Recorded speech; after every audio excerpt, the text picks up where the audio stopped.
How to create YouTube Kids profile. If you have a child and you want to create a YouTube account for them, first go to the Play Store and download the YouTube Kids app. Once you download it, click on Open. Now here we're going to set up an account for your child. So first click on Get Started. Now you have to sign in with your account, so click on the right arrow, then click on Sign In, then enter your password. Once you enter your password, click on Enter. Now fill in your child's information.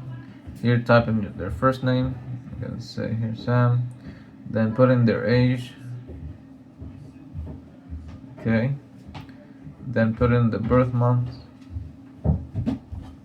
and then click Next.